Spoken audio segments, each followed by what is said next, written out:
18ই October দেবগুরু বৃহস্পতি কর্কট রাশিতে প্রবেশ করবে এবং এই কর্কট রাশিতে দেবগুরু বৃহস্পতি থাকবে 46 দিন, অর্থাৎ 18ই অক্টোবর থেকে 3রা ডিসেম্বর পর্যন্ত।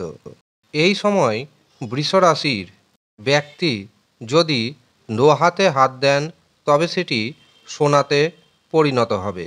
নমস্কার, আমি জ্যোতিষী এডি শাস্ত্রী মডার্ন সায়েন্টিফিক অ্যাস্ট্রোলজিতে আপনাদের স্বাগত জানাই।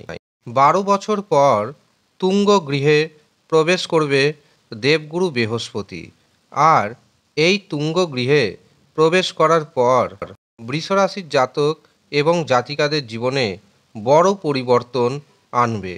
বৃষরাশির অষ্টমপতি এবং একাদশপতি দেবগুরু বৃহস্পতি। অষ্টম ভাব নির্দেশ করে হঠাৎ অর্থপ্রাপ্তিকে এবং একাদশ ভাব নির্দেশ করে সঞ্চিত অর্থকে, ইনকামকে। এবং দেবগুরু বৃহস্পতি থাকছে বৃষরাশির তৃতীয় ভাবে। কাজেই দেবগুরু বৃহস্পতি তৃতীয় ভাবে অবস্থান করে ভাইয়ের সাথে, বোনের সাথে সুসম্পর্ককে বাড়িয়ে দিবে। এর পাশাপাশি তৃতীয় ভাব নির্দেশ করে যে কোনো প্রকার যোগাযোগকে। কাজেই এই সময় কিন্তু যোগাযোগ বাড়বে। আত্মীয় স্বজনদের সাথে যোগাযোগ হতে পারে, ব্যবসা ক্ষেত্রে যোগাযোগ হতে পারে, বা কোনো কাজ আটকে ছিল কিভাবে করবেন বুঝতে পারছিলেন না, সেক্ষেত্রেও নতুন যোগাযোগ হতে পারে। এমনকি বিবাহের নতুন যোগাযোগকেও সূচনা করে তৃতীয় ভাব। এই সময় আপনি একাধিক পথে অর্থ উপার্জন করতে সক্ষম হবেন, ইনকামের নতুন নতুন সোর্স খুঁজে পাবেন। এছাড়াও হঠাৎ বা আকস্মিকভাবে অর্থপ্রাপ্তি হওয়ার পূর্ণ যোগ দেখতে পাচ্ছি। দেবগুরু বৃহস্পতির 3টি দৃষ্টি রয়েছে: পঞ্চম দৃষ্টি, সপ্তম দৃষ্টি এবং নবম দৃষ্টি। বৃহস্পতির দৃষ্টি যেখানে যেখানে পড়ে বা যে ভাবে পড়ে সেই ভাবের শুভত্বের পরিমাণ বহুগুণ বেড়ে যায়। সে ভাব অমৃতের সমান ফল প্রদান করে থাকে। দেবগুরু বৃহস্পতির পঞ্চম দৃষ্টি যেহেতু সপ্তম ভাবে যাচ্ছে, কাজেই বিবাহের শুভ যোগাযোগ আনবে।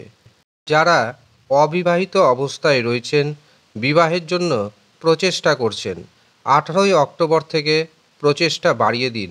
দেখবেন বিবাহের শুভ যোগাযোগ এসে যাবে, বিবাহের দিনক্ষণ ঠিক হয়ে যাবে, এমনকি বিবাহ হয়ে যাবে 46 দিনের মধ্যে। কিন্তু তা সত্ত্বেও যদি দেখেন বিবাহে বাধা পড়ে যাচ্ছে, বিবাহের শুভ যোগাযোগ তো আসছে, কিন্তু আত্মীয় স্বজন, পাড়া প্রতিবেশীদের কারণে বিবাহ ভেঙে যাচ্ছে, তখন নিজের জন্মছক বা হস্তরেখা একবারের জন্য হলেও বিচার করিয়ে নিন এবং দেখুন কেন এমনটা ঘটছে। সঠিকভাবে বিচার করান, সঠিক প্রতিকার ধারণ করুন। 100% গ্যারেন্টি দিচ্ছি আমি, আপনার বিবাহ হবেই হবে। এছাড়াও যাদের কোনো না কোনো কারণবশত প্রথম বিবাহ ভেঙে গেছে, দ্বিতীয় বিবাহের চিন্তা ভাবনা করছেন, তাদের উদ্দেশ্যে জানাবো এই সময় দ্বিতীয় বিবাহের শুভ যোগাযোগ আসবে। সামান্য কম্প্রোমাইজ করতে হবে, কিন্তু বিবাহ হয়ে যাবে, এটি গ্যারেন্টি। তা সত্ত্বেও যদি দেখেন বাধা আসছে, অবশ্যই নিজের জন্মছক অথবা হস্তরেখা বিচার করিয়ে নেবেন। যারা নিজের জন্মছক বিচার করাতে চাইছেন অথবা হস্তরেখা বিচার করাতে চাইছেন, তারা নিচের দেওয়া হোয়াটসঅ্যাপ বুকিং নাম্বারে যোগাযোগ করে নেবেন। সামান্য অর্থ আপনাকে পারিশ্রমিক হিসাবে প্রদান করতে হবে। যারা ইচ্ছুক তারাই যোগাযোগ করবেন। দেবগুরু বৃহস্পতির সপ্তম দৃষ্টি যাচ্ছে ভাগ্যভাবে, কাজেই ভাগ্যের শ্রীবৃদ্ধি ঘটাবে।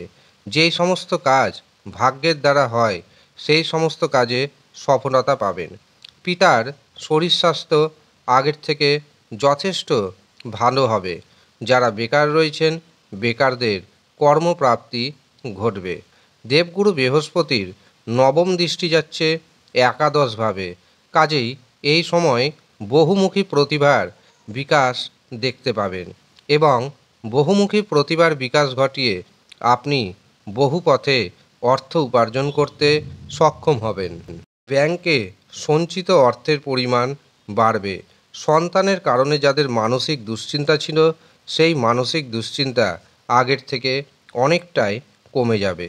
কাজেই 18ই অক্টোবর থেকে আপনাদের জন্য সুবর্ণ সুযোগ আসতে চলেছে। একটু সচেতন থাকুন, দেখবেন আপনাদের জীবনে শুভ পরিবর্তন আসতে বাধ্য। কিন্তু তা সত্ত্বেও যদি দেখেন আপনার রাশি বৃষ, কিন্তু কোনো প্রকার সুপ্রভাব আপনার উপর পড়ছে না, তখন জানবেন আপনার যে জন্মছক, আপনার যে হস্তরেখা, সেখানে অশুভ গ্রহের নিশ্চয় দোষ রয়েছে। তখন হস্তরেখা বিচার করান অথবা জন্মছক বিচার করান। সঠিক প্রতিকার প্রতিবিধান ধারণ করুন। 100% গ্যারেন্টি দিচ্ছি আমি, আপনার জীবনে 46 দিনের মধ্যে বড় পরিবর্তন এসে যাবে। আপনার জীবন 180 ডিগ্রি ঘুরে যাবে। যারা মনে করছেন জন্মছক বিচার করাবেন, হস্তরেখা বিচার করাবেন এবং সঠিক প্রতিকার প্রতিবিধান গ্রহণ করে নিজের জীবনকে উন্নত পর্যায়ে নিয়ে যাবেন, শুধুমাত্র তারাই নিচের দেওয়া নাম্বারে যোগাযোগ করে নিন। ধন্যবাদ।